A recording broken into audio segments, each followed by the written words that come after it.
There must be a roadmap for success, though, in adopting, intelligent automation, artificial intelligence, RPA, and generative AI. What's that roadmap, and what are the barriers that healthcare providers might need to overcome to allow us to get all of those benefits that you mentioned a moment ago? Yeah, well, because healthcare is dealing with people, so there isn't really a one-size-fits-all type roadmap. Each industry and each area within healthcare has its own particular set of challenges. But there definitely are things that we can do to maximize the chances of success. And the first step is identifying and often admitting in the first place that there is a problem that needs fixing.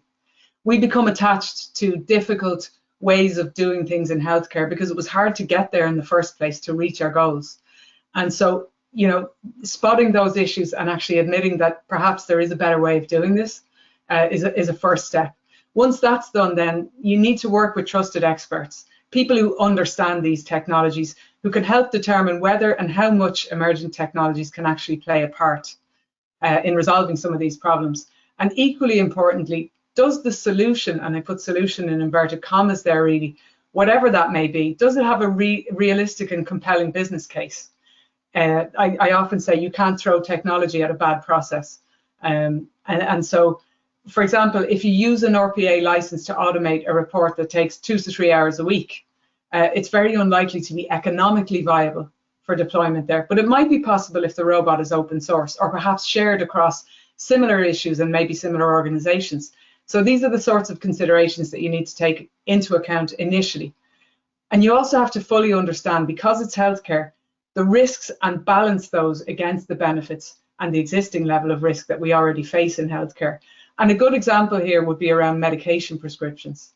So RPA robots can greatly assist in prescription accuracy and medication cost reduction, but they can't replace human judgment, and we must always remember that. It can only augment or advise on possible contraindications, so aiding in the decision making. An analogy that we often use is to say it will improve traffic flow and can give red or amber light warnings, but not the green light. It's the human that actually makes that decision. Imagine, for example, being able to access a patient's records in a critical care situation.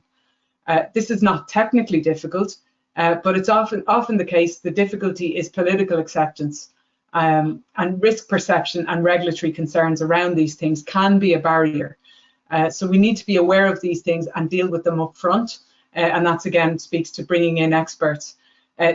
All of these are surmountable, but the effort in doing so may outweigh the benefits. So understanding that early on is really important. So roadmaps will differ, but the roadblocks are very similar. And we have to accept and understand the problem in summary, determine whether emerging technology has a role, and communicate what, when, and how to all stakeholders involved. That communication piece is really important. And in healthcare, the roadblocks really are less about the technical or logistical.